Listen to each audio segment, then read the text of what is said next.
Hello, नमस्कार बच्चों, कैसे हैं बच्चों। हमने वीडियो के पार्ट 1 में चर्चा की थी प्रतिशत के बारे में, अनुपात के बारे में। आज इस वीडियो में हम संक्षिप्त से चर्चा करेंगे प्रतिशत व अनुपात के बारे में और विस्तार से चर्चा करेंगे इस वीडियो में लाभ व लाभ प्रतिशत, हानि व हानि प्रतिशत, किस स्थिति में लाभ होता है और किस स्थिति में हानि होती है, क्रय मूल्य क्या होता है और विक्रय मूल्य क्या होता है, और चर्चा करेंगे अंकित मूल्य के बारे में भी व विक्रय मूल्य के बारे में, और बताएंगे डिस्काउंट के बारे में भी। आज हम बट्टा या छूट के बारे में भी विस्तार से चर्चा करेंगे और ये भी बताएंगे इस वीडियो में कि बट्टा प्रतिशत, डिस्काउंट परसेंटेज कैसे निकालते हैं, कैसे सेल लगी होती है और कैसे उस पर छूट दी जाती है, उसके बारे में भी हमें विस्तार से चर्चा करेंगे। तो बच्चों, सबसे पहले हम देखते हैं जो हमने वीडियो के पार्ट 1 में चर्चा की है, अनुपात व प्रतिशत। ये आपके सामने बच्चों जो आपको दिखाई दे रहे हैं, ये क्या है? सेब प्लेट में रखे हुए हैं, बिल्कुल सही। और ये नीचे आपको क्या दिखाई दे रहे हैं? केले। अब बच्चों इन सेब व केलों को गिनिए, काउंटिंग कीजिए। आप देख रहे हैं सेब, कितने सेब हैं? गिनिए, 1 2 3, बिल्कुल सही। और केले, केले कितने हैं? 1 2 3 4, यानी 3 सेब व 4 केले, बिल्कुल सही। अब बच्चों, सेब व केलों का अनुपात क्या है? केलों व सेबों का अनुपात क्या है? सेबों का कुल फलों से अनुपात क्या है और केलों का कुल फलों से अनुपात क्या है? बताइए, आपने पहले देखा है तो सेब व केलों का अनुपात क्या है? सेबों की काउंटिंग कीजिए, केलों की काउंटिंग कीजिए। 3:4, बिल्कुल सही। और ऐसे ही केलों व सेबों का अनुपात, पहले केले बाद में सेब, बिल्कुल सही, 4:3। और ऐसे ही बच्चों अब सेबों व कुल फल, कुल फल कितने हैं? 3 सेब हैं, 4 केले हैं, कुल फल कितने हैं? 7। यानी सेबों व कुल फलों का अनुपात कितना होगा बच्चों? 3:7। और अब लास्ट में केलों व कुल फलों का, कुल फल कितने हैं? 7, केले कितने हैं? 4, तो क्या होगा? 4:7। बच्चों हमें चर्चा करेंगे प्रतिशत के बारे में। प्रतिशत, प्रतिशत का अर्थ क्या होता है? अर्थात 100 में से, यानी हम ये कहते हैं 100 में से कितना पार्ट है, उसे हम प्रतिशत कहते हैं। और ये प्रतिशत का चिन्ह आपको दिखाई दे रहा है, ऐसे हम प्रतिशत का चिन्ह लगाते हैं। प्रतिशत जैसे 0% का अर्थ क्या होता है बच्चों? 0/100, यानी 100 में से 0। 25%, 25% का क्या अर्थ होता है? 25/100, यानी 100 में से 25। और 50% का अर्थ क्या होता है बच्चों? 50/100, यानी 100 में से 50। और ऐसे ही 80% का अर्थ क्या होता है? 80/100, यानी 100 में से 80। जहां पर भी बच्चों हमने प्रतिशत को हटाना है, बटा में 100 कर दीजिए, और जहां पर हमने प्रतिशत लगाना है, मल्टीप्लाई 100 से कर लीजिए, यानी 100 से गुणा कर दीजिए। अब बच्चों हम विस्तार से चर्चा करेंगे। लाभ, नाम सुना है आपने? लाभ, वे लाभ क्या होता है? जैसे आपके सामने ये एक पेंट है और इस जो पेंट का प्राइस लिखा हुआ है, मूल्य आपको दिखाई दे रहा है। कितना लिखा हुआ है बच्चों? 1000, बिल्कुल सही। इस पेंट का मूल्य 1000 रुपए है, या बच्चों हम ये कह सकते हैं पेंट का क्रय मूल्य है, या हम क्रय मूल्य को क्या कहते हैं, खरीद मूल्य। यानी कोई चीज जब हमें जिस भी कीमत में खरीदते हैं उसे खरीद मूल्य या क्रय मूल्य कहते हैं। इस पेंट का क्रय मूल्य कितना है, 1000 रुपए। मान लीजिए एक दुकानदार एक होलसेलर से, बड़ी दुकान से इस पेंट को खरीद के लाता है, यानी उसके प्राइस मूल्य पर, उसे हम कहेंगे क्रय मूल्य या खरीद मूल्य। उस दुकानदार का खरीद मूल्य क्या है इसमें, 1000 रुपए। और अब बच्चों वह दुकानदार इस पेंट पर लाभ चाहता है। लाभ का अर्थ क्या हुआ, फायदा, यानी वो इसमें कुछ पैसे बचाना चाहता है, यानी हम कहेंगे इस पेंट में लाभ चाहता है। और वो दुकानदार क्या करता है, अपनी दुकान पर आने के बाद उस पेंट का टैग बदल देता है, सेल का टैग लगा देता है, और उसका जो मूल्य है सेल प्राइस वो कर देता है उसका 1300 रुपए। यानी जो 1300 रुपए उसने सेल प्राइस किया, या हम कहें विक्रय मूल्य, जो 1300 रुपए में वो पेंट को बेचता है, जिस मूल्य में वह इस पेंट को बेचेगा किसी ग्राहक को, तो वो होता है उसका विक्रय मूल्य या बिक्री मूल्य। बच्चों ये बात समझ में आई ना। खरीद मूल्य वो दुकानदार कहीं से एक होलसेलर से खरीद के लाता है, वो उसके लिए खरीद मूल्य है, क्रय मूल्य है। और जब वो किसी ग्राहक को बेचता है वो पेंट, वो उसके लिए क्या है, विक्रय मूल्य या बिक्री मूल्य। इस पेंट का विक्रय मूल्य बच्चों उसने क्या कर दिया, 1300 रुपए, ये उसका विक्रय मूल्य है। और जब बच्चों विक्रय मूल्य ज्यादा होता है और क्रय मूल्य कम होता है, उस परिस्थिति में हमेशा लाभ होगा। कैसे, जैसे मान लीजिए कोई चीज, एक पेन है, यदि हम पेन का एग्जांपल लेते हैं, 5 रुपए में लिया और 7 रुपए में बेच दिया, डायरेक्टली उसको फायदा है। यानी जब विक्रय मूल्य ज्यादा होता है और क्रय मूल्य कम होता है, उस स्थिति में हमेशा लाभ होता है। या हम कह सकते हैं आपके सामने, लाभ बराबर विक्रय मूल्य बड़ा है किससे, क्रय मूल्य से, यानी उस स्थिति में लाभ होगा। और लाभ बराबर कितना होगा, विक्रय मूल्य माइनस क्रय मूल्य। विक्रय मूल्य में से क्रय मूल्य घटा देते हैं, या हम कह सकते हैं बच्चों लाभ बराबर 1300 माइनस 1000, कितना आ गया, 300 रुपए। यानी उस दुकानदार ने उस पेंट में कितने रुपए का लाभ कमाया, 300 रुपए। अब बच्चों हमें चर्चा करेंगे हानि।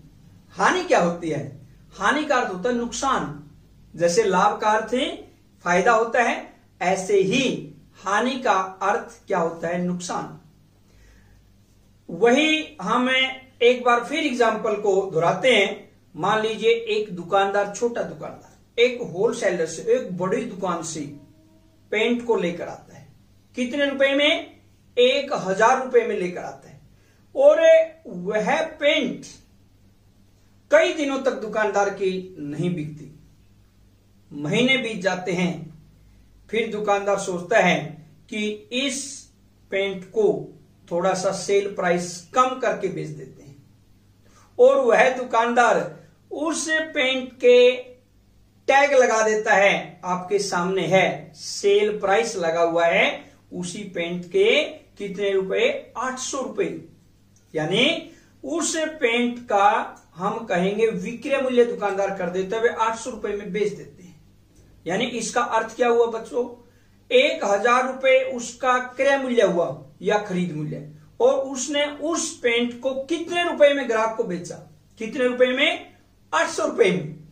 अब यहां पर क्रय मूल्य ज्यादा है यानी खरीद मूल्य ज्यादा है, और बिक्री मूल्य यानी विक्रय मूल्य कम है।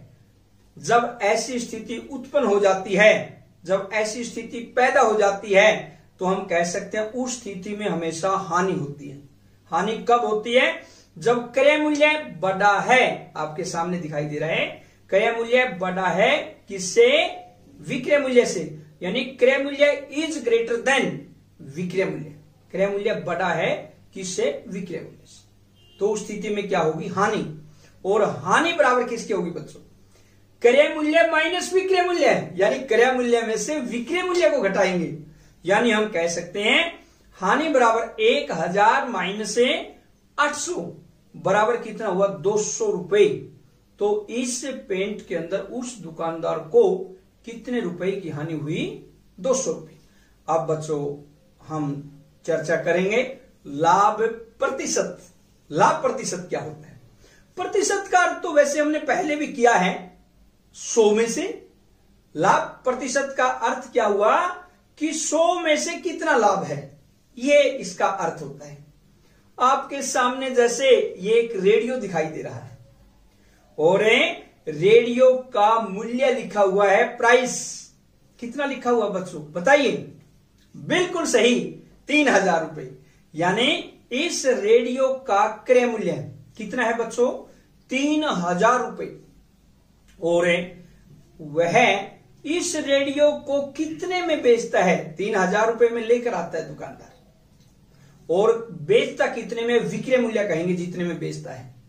3300 रुपए उस रेडियो का विक्रय मूल्य है या 3300 रुपए उसका बिक्री मूल्य है। अब बच्चों एक बार सोचिए ध्यान से, विक्रय मूल्य ज्यादा है, ज्यादा में बेच रहा है, क्रय मूल्य कम है। यानी कोई भी वस्तु जब कम में खरीदकर ज्यादा में बेची जाती है, इसका अर्थ क्या हुआ? लाभ। और लाभ बराबर किसके होगा? विक्रय मूल्य माइनस क्रय मूल्य। या हम कह सकते हैं बच्चों लाभ बराबर 3300 माइनस में 3000, या लाभ बराबर कितना हुआ? 300 रुपए। कितना लाभ हुआ उसको? 300 रुपए। अब हम लाभ प्रतिशत निकालना चाहते हैं। लाभ प्रतिशत बराबर किसके होगा? लाभ किस पर हो रहा है? क्रय मूल्य पर या विक्रय मूल्य पर? बिल्कुल सही, क्रय मूल्य पर। जब लाभ क्रय मूल्य पर हो रहा है तो हम आधार क्रय मूल्य को मानेंगे। ये ध्यान रखना आपने बस। लाभ प्रतिशत बराबर किसके होगा बच्चों? लाभ बटा में क्रय मूल्य और गुणा में क्या आएगा? 100। या लाभ प्रतिशत बराबर, यानी प्रॉफिट परसेंटेज निकाल रहे हैं हम। लाभ प्रतिशत बराबर 300 बटा में 3000, क्योंकि लाभ 300 रुपए है और क्रय मूल्य 3000 रुपए है, और गुणा में क्या करेंगे बच्चों? 100। अब देखिए इसमें 3000 में नीचे 3 जीरो है लास्ट में, और 3 जीरो के बाद कोई भी डिजिट नहीं है। मैंने पहले बताया था अगर एक जीरो अंश के अंदर है, एक जीरो हर में है, तो एक एक जीरो को कैंसिल कर देंगे। इसका अर्थ 10 से विभाजित कर दिया। अगर दो दो जीरो को कैंसिल कर दे 100 से, और अगर 3 जीरो को कैंसिल कर देते हैं 1000 से विभाजित कर देते हैं। कंडीशन ये है कि जीरो के पीछे कोई डिजिट ना हो, कोई अंक ना हो, तब हम पीछे वाले जीरो को पीछे वाले जीरो से कैंसिल कर देते हैं। अब बटा में 3000 है, जैसे ऊपर 300 है, 2 जीरो ऊपर वाली कट जाती है, 2 जीरो इसकी, और 100 की जीरो कैंसिल हो जाती है, और 3 से 3 कैंसिल। यानी क्या बचता है? सिर्फ अंश में 10 बचता है। या हम कहेंगे बच्चों लाभ बराबर 10%। बिल्कुल सही। यानी इस रेडियो पर उस दुकानदार को 10% लाभ होता है। अब इसको बच्चों हमें आंसर को वेरीफाई करते हैं, चेक करते हैं। एक एक नियम आपको बड़े अच्छे से आता है, एक एक नियम से भी इसको चेक कर लेते हैं। जैसे 3000 रुपए पर लाभ, क्योंकि मैंने पहले बताया था लाभ किस पर हो रहा है? क्रय मूल्य पर, इसलिए आधार किसे मानेंगे? क्रय मूल्य को। 3000 रुपए पर लाभ कितना है? 300 रुपए। क्योंकि एक एक नियम में क्या होता है? जो चीज निकालनी है उसको हमेशा राइट साइड में रखते हैं, और जो चीज दी हुई है उसको हमेशा लेफ्ट साइड में रखते हैं। अब हमने निकालना क्या है? लाभ निकालना है, तो लाभ को हमें राइट साइड रखेंगे। और दिया हुआ क्या है? मूल्य दिया हुआ है क्रय मूल्य जैसे, उसको हम लेफ्ट साइड में रखें। 3000 रुपए पर लाभ कितना है बच्चों? 300 रुपए। अब 1 रुपए पर, क्योंकि एक ही नियम पर हम चर्चा कर रहे हैं, 1 रुपए पर लाभ, 1 रुपए पर लाभ कम होगा। और एक नियम में क्या है, यदि उसका हम आंसर देखते हैं कम के अंदर आता है तो भाग करते हैं, और ज्यादा के लिए क्या करते हैं, मल्टीप्लाई यानी गुणा करते हैं। 1 रुपए पर लाभ कम आएगा और कम के लिए हम क्या करेंगे, भाग करते हैं 300 बटा में 3000। लेकिन हमने तो प्रतिशत निकालना, अर्थात 100 में से। तो अब 100 रुपए पर लाभ क्या आएगा बच्चों? जो 1 रुपए पर लाभ है ऊपर वाले के साथ तुलना करेंगे, जो 1 रुपए पर लाभ है उससे 100 रुपए पर लाभ ज्यादा होगा या कम? बताइए। बिल्कुल सही, ज्यादा। और ज्यादा के लिए मैंने पहले ही बताया, गुणा करते हैं। इसका अर्थ क्या हुआ, 300 बटा 3000 गुणा में 100। और बिल्कुल उसी प्रकार से हम इसको कैंसिल कर देते हैं। 3000 के पीछे वाली तीनों जीरो कैंसिल कर देते हैं। कैसे? 2 जीरो 300 की, 1 जीरो 100 वाली, और 3 से 3 कैंसिल, यानी 100 रुपए पर लाभ 10 रुपए है। या हमें अगर लाभ प्रतिशत की बात करते हैं, क्योंकि प्रतिशत 100 में से ही होता है, कितना हुआ, 10%। हानि प्रतिशत, हानि प्रतिशत क्या होती है? हानि का अर्थ तो आपको पता है, नुकसान, यानी हानि प्रतिशत क्या है। अब सबसे पहले ये आपको बच्चों क्या दिखाई दे रहा है, साइकिल। बिल्कुल सही, ये साइकिल है।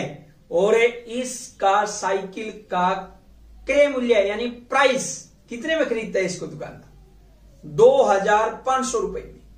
या हम कह सकते हैं साइकिल का क्रय मूल्य 2500 रुपए, और दुकानदार उसे कितने में बेचता है? विक्रय मूल्य कहेंगे जितने में बेचता है, वो कितना है, 2000 रुपए। अब बच्चों सोचिए थोड़ा सा, 2500 में वो दुकानदार साइकिल लेकर आता है और 2000 में बेच देता है। साइकिल में डिफेक्ट आ जाता है कई बार, तो उसके अंदर क्या होता है, किसी में प्रॉफिट कमाता है, किसी में लॉस भी लग जाता है। तो वो क्या करेगा, इसको कम मूल्य पर बेचना पसंद करेगा दुकान में खड़ा करने की बजाय। आप देखिए, 2500 रुपए में खरीदा और 2000 रुपए में वो बेच रहा है, नहीं, विक्रय मूल्य 2000 रुपए। तो बताइए लाभ होगा या हानि? बिल्कुल सही, हानि। और हानि क्योंकि क्रय मूल्य ज्यादा है, विक्रय मूल्य कम है। हानि बराबर किसकी होगी, क्रय मूल्य माइनस विक्रय मूल्य, या हानि बराबर है 2500 माइनस 2000। कितने रुपए हानि होगी बच्चों? 500 रुपए ये हानि है। और हानि प्रतिशत बिल्कुल उसी प्रकार, हानि बटा में क्रय मूल्य गुणा में 100। क्योंकि हानि क्रय मूल्य पर हो रही है, इसलिए आधार क्या मानेंगे, क्रय मूल्य। हानि प्रतिशत बराबर हानि बटा क्रय मूल्य गुणा 100, और फिर इसकी वैल्यू पुट कर देते हैं। हानि कितनी है, क्रय मूल्य कितना है। हानि प्रतिशत बराबर, हानि कितनी है, 500, क्रय मूल्य कितना है, 2500, और गुणा में 100, यानी हानि प्रतिशत बराबर 500 बटा 2500 गुणा में 100। और बच्चों 500 की 2 जीरो कैंसिल हो जाती है, 2500 की 2 जीरो, और 5 से कैंसिल हो जाता है। 5 से जब हम विभाजित करते हैं ऊपर नीचे, 5 एकम 5 और नीचे 5 पंजी 25, यानी नीचे क्या आ जाता है, 5। और फिर 5 को किससे कैंसिल कर देते हैं, जो 100 है। जब 5 से विभाजित करते हैं नीचे 1 आ जाता है, यानी 5 से कैंसिल, और ऊपर क्या बच जाता है बच्चों, 20। तो इसका अर्थ क्या हुआ, 20% उसमें दुकानदार को हानि होती है। अब बच्चों इसको भी हम एक एक नियम से चेक करते हैं, वेरीफाई करते हैं कि क्या हमारा आंसर सही है। अब देखते हैं, एक एक नियम में वही तरीका, जो चीज दी हुई है उसको हमें लेफ्ट साइड, जो चीज निकालनी है उसको राइट साइड। 2500 रुपए पर हानि कितनी है, 500 रुपए। 1 रुपए पर हानि, 1 रुपए पर बच्चों हानि कम हो रही है ज्यादा, कम, और कम के लिए भाग करते हैं 500 बटा में 2500, यानी 500 को विभाजित करते हैं किससे, 2500 से। और अब निकालते हैं 100 रुपए पर, क्योंकि हमने तो प्रतिशत निकालनी है। प्रतिशत निकालने के लिए बच्चों क्या करेंगे, 100 में से निकालेंगे हानि कितनी है। 100 रुपए पर हानि बराबर 500 बटा में 2500 गुणा में 100। बिल्कुल उसी प्रकार 500 की 2 जीरो कैंसिल, 2500 की 2 जीरो, और 5 से ऊपर 5 कैंसिल हो जाता है, नीचे क्या आता है 5, और फिर 5 को और 100 को 5 से विभाजित कर देते हैं। 5 से करेंगे, नीचे 5 कैंसिल, ऊपर 100 को जब 5 से विभाजित करते हैं कितना आएगा 20। यानी बच्चों हम कह सकते हैं हानि प्रतिशत बराबर कितनी आएगी 20%। तो इस साइकिल के अंदर उस दुकानदार को कितनी हानि होती है, 20% की हानि हो रही है। अब बच्चों हम चर्चा करेंगे बट्टा या छूट, डिस्काउंट क्या होता है उसके बारे में चर्चा करेंगे। ये आपको दिखाई दे रही है स्पेशल ऑफर, स्पेशल ऑफर है, सेल लगी हुई है। आपने देखा होगा अब सर्दी आने वाली है तो जैसे गर्मियों के कपड़ों की सेल लगा देते हैं, डिस्काउंट कर देते हैं उस पर 50%, 75%, 80%, 20%, 30%। यानी जो गर्मियों के कपड़े इस सीजन में नहीं बिके दुकानदारों के, तो उनको ज्यादा से ज्यादा बेचने के लिए, ग्राहकों को अपनी तरफ रुझाने के लिए एक सेल लगा देते हैं, छूट दे देते हैं, डिस्काउंट कर देते हैं। उसे हम क्या बोलते हैं, बट्टा या छूट। आपने देखा होगा ये सेल आपको दिखाई दे रही है, और इसमें 50% डिस्काउंट है, 50% छूट है इस सेल में, या हम कहें कि 50% का बट्टा दे रहा है दुकानदार। और आपके सामने ये जूते, बिल्कुल सही, ये जूते दिखाई दे रहे हैं, और जूतों का मूल्य प्राइस क्या है 500 रुपए।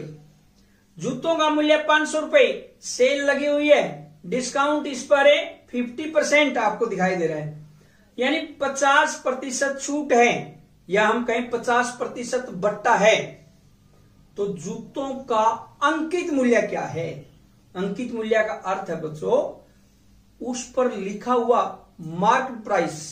आपने देखा होगा जब आप जूते लेने के लिए जाते हैं, जूते के जो ऊपर बॉक्स होता है, गत्ता का जो बॉक्स है उसके ऊपर प्राइस लिखा होता है, उसे हम अंकित मूल्य बोलते हैं। यानी जो मार्केट प्राइस है, जब जूते खरीदते हैं एकदम से उस पर देखेगा अंकित मूल्य क्या है, और फिर उस पर कहेगा 20%, 25%, 30%, भाई ये डिस्काउंट दूंगा मैं। तो कोई 20% देता है, कोई 25%, कंपनी का जैसे कोई लखानी है 20% है, एक्शन 25%, ऐसे वो कहां से मिलता है बट्टा, हमें कहां से मिलती है छूट, डिस्काउंट कहां से होता है, अंकित मूल्य से, जो मार्केट प्राइस है जो लिखा हुआ है, जैसे इस जूते पर लिखा हुआ है उस पर हमें छूट मिलेगी। तो इसे जूतों का अंकित मूल्य क्या है 500 रुपए। तो जूतों का विक्रय मूल्य क्या होगा एक बार सोचिए, 50% छूट है, बिल्कुल सही, 50 का आधी छूट हो गई, यानी हम कह सकते हैं 250 रुपए। और बट्टा या छूट बराबर किसके होगी, जो अंकित मूल्य है माइनस से विक्रय मूल्य करेंगे, अंकित मूल्य माइनस से विक्रय मूल्य, या बट्टा या छूट क्या आएगी, अंकित मूल्य क्या है 500 रुपए, और उसमें विक्रय मूल्य कितना 250, 500 माइनस 250 बराबर कितना आएगा 250 रुपए। ये था आपका बट्टा या छूट, या आपको 500 रुपए के जूते 250 रुपए में मिल रहे हैं। बच्चों हम चर्चा करेंगे बट्टा प्रतिशत, जैसे हमने लाभ के बारे में चर्चा की, फिर लाभ प्रतिशत, हानि के बारे में चर्चा की, फिर हानि प्रतिशत, अब हमने बट्टे के बारे में चर्चा की, आपको पता लग गया बट्टा क्या होता है, छूट या डिस्काउंट क्या होता है। अब हम बट्टा प्रतिशत के बारे में भी विस्तार से चर्चा करेंगे। बट्टा प्रतिशत, जैसे बच्चों आपको ये कमीज दिखाई दे रहा है, इस पर मूल्य कितना लिखा हुआ है प्राइस 800 रुपए, जो मूल्य लिखा हुआ है, जो मार्क प्राइस है, उसको हम क्या बोलते हैं? बिल्कुल सही, अंकित मूल्य। यानी हम कह सकते हैं कमीज का अंकित मूल्य जो आपको दिखाई दे रहा है कमीज पर। आप कहीं पर भी दुकानदार के पास कमीज, पैंट, कुछ भी खरीदने के लिए जाते हैं और उस कमीज के ऊपर भी टैग लगा होता है, पैंट के ऊपर टैग लगा होता है और उस टैग पर मूल्य लिखा होता है और उस मूल्य पर दुकानदार छूट करता है, डिस्काउंट देता है, बट्टा देता है। जैसे इस कमीज के ऊपर दे रहा है, इस कमीज में 800 रुपए इसका अंकित मूल्य है और दुकानदार कितने में बेच रहा है इसे? कमीज का विक्रय मूल्य 760 रुपए, वो ग्राहक को 760 रुपए में दे रहा है। इसका अर्थ बच्चों बट्टा कितना हुआ, या हम कह सकते हैं छूट। बट्टा कितना हुआ? अंकित मूल्य 800 रुपए है और विक्रय मूल्य 760 रुपए है, क्योंकि बट्टा बराबर होता है अंकित मूल्य माइनस विक्रय मूल्य है और बट्टा बराबर होगा अंकित मूल्य में से घटा दीजिए विक्रय मूल्य को, कितना आएगा? 800 माइनस 760 बराबर किसके आएगा? 40 रुपए। यानी वो दुकानदार इस कमीज पर 40 रुपए का बट्टा दे रहा है या 40 रुपए की छूट दे रहा है। अब बट्टा प्रतिशत निकालना, हमने बट्टा तो जस्ट अभी किया था हमने, बट्टा निकालना तो आता है वे, अंकित मूल्य में से विक्रय मूल्य घटा देते हैं, बट्टा आ जाता है। लेकिन अब हम चर्चा कर रहे हैं बट्टा प्रतिशत। बट्टा प्रतिशत बराबर बट्टा में अंकित मूल्य है। यानी बट्टा में अंकित मूल्य क्यों लिया? क्योंकि जो बट्टा मिल रहा है हमें किस पर मिल रहा है? अंकित मूल्य पर, मार्क प्राइस पर हमें डिस्काउंट मिल रहा है या छूट मिल रही है। तो हम आधार किसे मानेंगे? अंकित मूल्य को। वहां पर हमने आधार किसको माना? क्रय मूल्य को, क्योंकि जो लाभ या हानि हुई वो क्रय मूल्य पर हुई, इसलिए हमने आधार वहां पर क्रय मूल्य को माना। कभी भी लाभ या हानि विक्रय मूल्य पर नहीं होती, हमेशा क्रय मूल्य पर होती है। ऐसे ही जो हमें बट्टा मिल रहा है, जो हमें छूट मिल रही है, जो हमें डिस्काउंट मिल रहा है, वो किस पर मिल रहा है? अंकित मूल्य पर। इसलिए आधार हम बच्चों किसे मानेंगे? अंकित मूल्य। तो बट्टा प्रतिशत बराबर किसके हुआ? बट्टा बटा अंकित मूल्य गुणा में 100, बिल्कुल सही। और बट्टा प्रतिशत बराबर किसके होगा बच्चों? अब इसकी वैल्यू पुट कर दीजिए बस। ऊपर बट्टा है, बट्टे की जगह 40, बट्टा में अंकित मूल्य है, अंकित मूल्य कितना आएगा? 800 और गुणा में 100। अब हम क्या करेंगे? 2 जीरो से 100 वाली 2 जीरो को कैंसिल कर देते हैं, नीचे 8 बच जाता है। 8 को और 40 को 8 से विभाजित करते हैं, 8 नीचे वाला कैंसिल। जो 40 है बच्चों ऊपर, उसको जब 8 से विभाजित करेंगे क्या आएगा? 5। यानी जब 8 से विभाजित करते हैं 40 को, भागफल क्या आता है? 5। यानी इसका अर्थ है बट्टा प्रतिशत बराबर किसके होगा? 5%। बिल्कुल सही। और अब बच्चों इस आंसर को भी हम चेक करेंगे एक एक नियम से, जैसे हमने लाभ व हानि में किया था, बिल्कुल उसी प्रकार। 800 रुपए पर बट्टा बराबर कितना है? 40 रुपए। और 1 रुपए पर बट्टा कितना होगा? 40 बटा में 800। क्यों? क्योंकि कम होगा 1 रुपए पर बट्टा, 1 रुपए पर छूट कम मिलेगी। किसकी तुलना में? 800 रुपए की तुलना में। तो इसलिए कम के लिए एक एक नियम में बच्चों हम क्या कर देते हैं? भाग 40 बटा में 800। अब 100 रुपए पर बट्टा 1 रुपए की तुलना में, यानी ऊपर 1 रुपए पर बट्टा आ रहा है, उसकी तुलना में क्या होगा? ज्यादा या कम? सोचिए। बिल्कुल सही, ज्यादा। 1 रुपए से तो ज्यादा मिलेगा 100 रुपए पर बट्टा। और ज्यादा के लिए एक एक नियम में क्या करते हैं? क्या करते हैं बताइए? बिल्कुल सही, गुणा। तो हम क्या करेंगे? 40 बटा में 800 गुणा में 100, और ऐसे ही 800 की 2 जीरो, 100 की 2 जीरो से कैंसिल हो जाती है। नीचे और ऊपर 8 से विभाजित करते हैं, नीचे वाला 8 कैंसिल, ऊपर 40 को जब 8 से विभाजित करेंगे 5, या हम बच्चों कह सकते हैं बट्टा बराबर 5%। हमने एक नियम से भी निकाल दिया और सूत्र के माध्यम से भी निकाला कि बट्टा प्रतिशत दोनों में 5% आता है।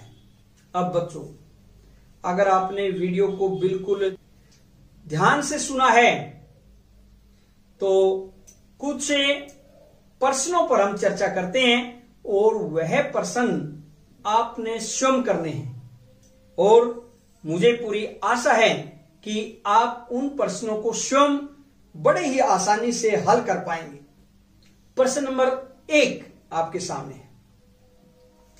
एक दुकानदार ने बल्लभ की पेटी 2000 रुपए में खरीदी, वह 2500 रुपए में बेची।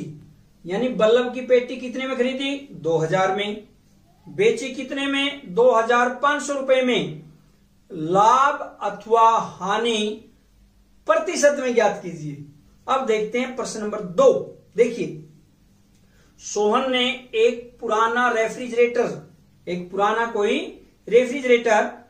2500 रुपए में खरीदा। ये क्या है? 2500 रुपए उसका क्रय मूल्य हो रहा है। खरीदा, उसने 500 रुपए उसकी मरम्मत पर खर्च किए। यानी पुराना रेफ्रिजरेटर खरीदा है, 2500 रुपए में उसने खरीदा और 500 रुपए उस पर खर्च कर दिए। यानी हम कह सकते हैं इसको ऊपरी व्यय, ऊपरी खर्च। और जो ऊपरी व्यय होता है बच्चों, वो क्रय मूल्य के अंदर ही जुड़ता है। ये ध्यान रखना आपने।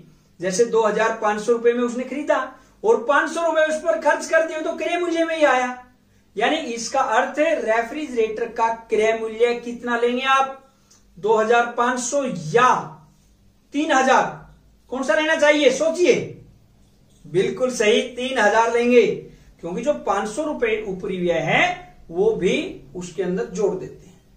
और 2800 रुपए में उसको बेच दिया। 3000 रुपए क्रय मूल्य है और विक्रय मूल्य कितना है? 2800 रुपए। तो सोचिए, लाभ होगा या हानि? बिल्कुल सही, हानि। और आपने बच्चों स्वयं हानि प्रतिशत निकालनी है इसमें, कि कैसे हम इसका हानि प्रतिशत निकालेंगे। और अब लास्ट व अंतिम प्रश्न आपके सामने, जो आपने स्वयं करना है। 840 रुपए अंकित मूल्य वाली एक वस्तु 714 रुपए में बेची जाती है। यानी अंकित मूल्य और विक्रय मूल्य दिया हुआ है। बड़ा ही आसान प्रश्न है। बट्टा और बट्टा प्रतिशत कितना है? तो मुझे बच्चों पूरी आशा कि आप इन प्रश्नों को बड़े ही आसानी से स्वयं हल कर पाएंगे। जय हिंद, जय भारत।